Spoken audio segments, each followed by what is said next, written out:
सती को बचा नहीं पाया शिव।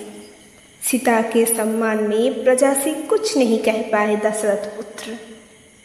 यज्ञ से जन्मी यज्ञ सेनी को भी बचा नहीं पाया पांडव। तो ये कैसी बातें की बात हो रही है नारायण, कि स्वयं नारायण होकर भी, सब जानकर भी कृष्ण से हो रही थी राधा अलग। कृष्ण कहते हैं सती को मना करते करते थक गए थे शिव। जहाँ आदर ना हो वहाँ जाने को मना करके काफ़ी रोए थे शिव।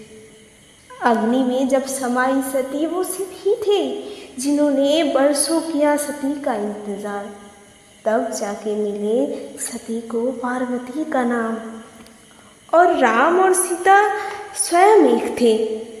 धरती में समा सीता ने किया अपना बलिदान स्वयं। मर्यादा में और राज्य की उठी उंगली पर राम ने कर्तव्य को रखा सबसे ऊपर। और विरह से सीता की नहीं राम का भी तो था सखी, फिर क्यों सिर्फ राम को कोसा तुमने सखी। द्रौपदी की चिरहरण को पांडव भी बचा नहीं पाए। उसकी माफ़ी मांगी थी सब स्त्रियों से मैंने सखी। जब सबने हाथ खड़े किए तब तुम्हारा ये नारायण कृष्ण बन स्वयं आया था सखी। यज्ञ से जन्मी उस देवी की रोज चरण स्पर्श कर मांगता हूँ मैं माफ़ी सखी।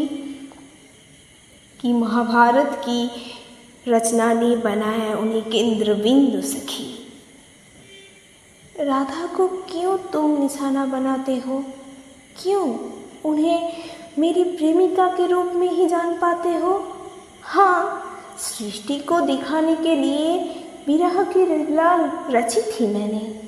पवित्र प्रेम क्या होती है ये बताने के लिए राधा से खुद को अलग किया था मैंने। विवाह ही अंतिम चरण नहीं है प्रेम की, ये बताने के लिए राधा कृष्ण को इस सृष्टि के लिए अलग किया था मैंने। बजरंगी हमारे हनुमान के सीना सबने देखा। राम और सीता का बसना उनके दिल में सबने देखा। मेरा दिल देखा क्या तुमने सखी? राधा को अलग नहीं खुद के हृदय में बसाकर मैं उनको जीना सीखा। तो सवाल बहुत है सखी। नारायण और लक्ष्मी के रूप बहुत है सखी।